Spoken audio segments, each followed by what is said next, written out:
I love the way the First Gen Lounge makes me feel. Because it creates a space where I belong. Where we're able to create community. The fact that it's a community. It's a safe place. It also gives me a place to understand different perspectives. The stories of these individuals prescribe transformational perspective. I receive encouragement, enlightenment, empowerment. And also serve as a catalyst to just keep going. Where we're able to be our true selves. I'm allowed to be an unapologetic first gen. And above all else, tell our story. And every episode is unique. I love it. I'm your host, Dr. Eve, and I'd like to welcome you to the First Gen Lounge. Hey, and hey to you, and you. Oh, trying something brand new today. But I just really want to say, hey, y'all. So glad that you are here again. And as always, just to be in the space to share life, to share the journey. It means so very much to me. So, of course, I try not to be long. I be trying to just get to it. I say it every show, but I just want to remind you that it's never my goal to be long. It's never my goal to be long. But peep it.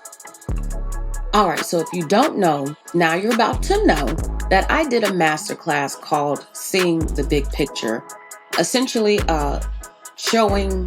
walking folks through a 3-step blueprint that I created for living a meaningful life, right? Just finding meaning, overcoming doubts, facing fears, getting through challenging times. That was the foundation for it. And that was one particular part of this masterclass that has continued to stand out to me. And I was thinking, I should share that with you. So this is me doing that today, sharing a part of this particular said masterclass where we talk about essentially change and what it means to change, or what change needs to happen in your life for you to get to that thing that you so desire, for your life and for yourself. And really more so it's me just really delivering the challenge or framing the perspective for those who were a part of this to think about. And we do discuss it, but I ain't gonna share that part, not here, because I want you to just be able to get to that steak and potatoes. So I didn't say meat, I said steak.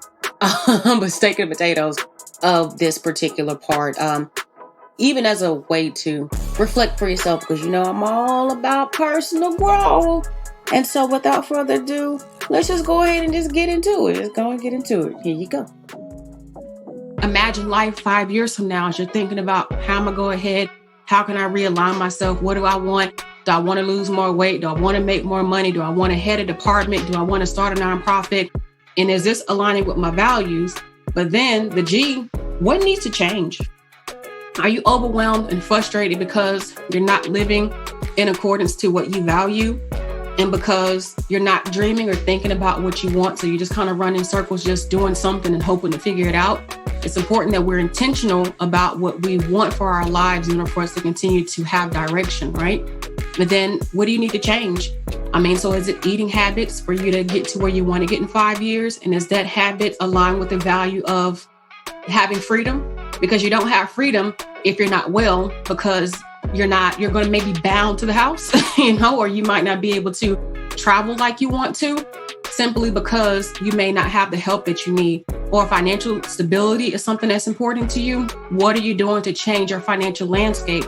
Because if it matters to you to have peace, and if you don't have no money, you don't have no peace, what needs to change? Also, if you're trying to have $100,000 in the bank as one of your 5-year goals or 5-year imagination kind of things. So really consider what those things look like. And I see that we have, in the comments, some feedback. You see happiness, pure happiness in life, career and relationships, finishing a doctoral degree. Kudos to you for that. Kind of skipping through, also be on fire for God, a mother, wife, in a leadership role, breaking generational curses. I love that. And a mentor for young Black girls. Love that. That's really amazing to hear that. So even as you think about those things you see for yourself, what do you need to change now? Better study habits. Starting to learn and read about nonprofit organizations and mentorship. Is that getting, hip with travel and how you can travel? Maybe you and Kim can get together and go do some stuff, have girls travel. So what does that look like? And then, I want to challenge your idea shape on pure happiness. What does happiness look like to you? So how do you define happiness to even know that happiness, or even joy for that matter, has been achieved? Because I think a lot of times we wait for happiness to be a feeling. And I think that it definitely is a feeling, but what's going to make you feel how you feel? Like me having a bowl of good spaghetti or some of my husband's Southern cooking, that's happiness for me. And I'm good with that. Yeah, okay. But I definitely feel like, just for what it's worth, though, if you can also define things that are happy, or even experiment to find what things give you that excitement or that joy, I think that would definitely help you on your journey. So again, thinking about what needs to change, the question I want you to ask yourself and to be able to put into your worksheet or your handout box is, what do I need to work on? Not what your spouse or your partner needs to work on, not what your kids need to work on, your mama, your grandma, or anybody else. What do you want to work on? And be okay with being selfish about what that is. Here's why. I think we all know if we're no good for ourselves, we're no good for anybody around us.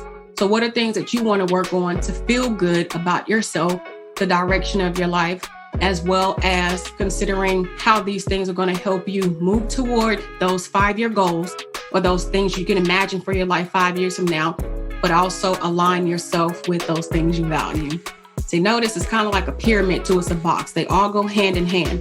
What you value will help be driven by what your goals are. Those goals or those things you imagine will be driven by what you value. And then what you need to change is driven by what you imagine for yourself, as well as what you value. So it all comes together. So think for a second about what you want to work on.